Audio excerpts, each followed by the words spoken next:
Acute crises contribute to boosting the power of the state.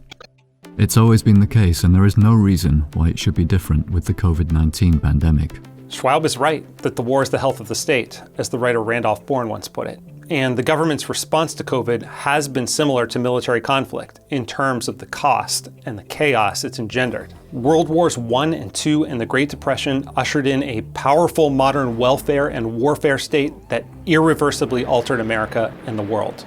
But I'm more optimistic this time, thanks in large part to the power of technology to provide everyday citizens with an exit. Instead of the Great Reset, in which sclerotic 20th century institutions accumulate even more power, I think we're entering the Great Escape.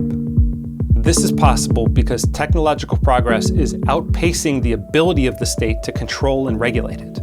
Governments will have no choice but to abandon their efforts to construct physical and metaphorical walls.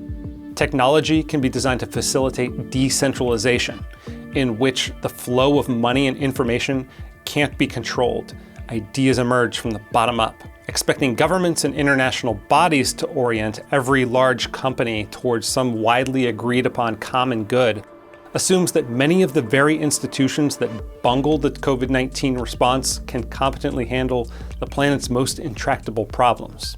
My hope is that after witnessing the colossal failure of governments in the face of a global crisis, many more people will be looking for a different approach. There's evidence everywhere of the Great Escape. The US population shift away from expensive, restrictive, and poorly governed states and cities, spurred on by the rise of remote work, the exodus from government-run schools, the growing use of cryptocurrency, the popularity of encrypted private communication platforms, and the expanding reach of independent voices in our increasingly decentralized media. Hayek called central planning the fatal conceit, writing that the curious task of economics is to demonstrate to men how little they really know about what they imagine they can design.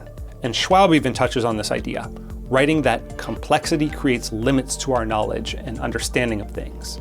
It might thus be that today's increasing complexity literally overwhelms the capabilities of politicians in particular and decision makers in general to make well-informed decisions. He dubs this quantum politics, but never quite explains how policymakers will realistically overcome this dilemma. Maybe there's record low trust in our institutions because the people running them are attempting the impossible, planning the future for billions of people.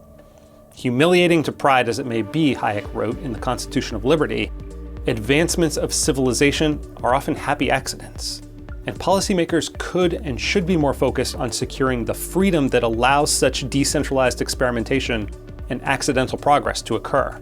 The fear of a great escape, of losing control, is understandable because there are systemic risks that could destroy human civilization, including future natural or man-made pandemics, runaway inflation, and ecological disaster. Small boats may not survive a storm, but a giant ship is strong enough to brave a storm. But if we're all stuck in the same large ship, in the same storm, we're all going down with it when the winds finally get bad enough.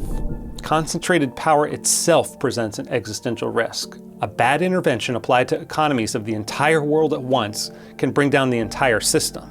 But the distributed power and humble trial and error of markets and decentralized governance brings progress in fits and starts with less risk of total ruin. What Schwab, Xi, and central planners around the world miss is that when securing the rights of the individual comes first, the rest tends to follow. The Great Escape from the 20th century is underway, and there might be nothing they can do to stop it.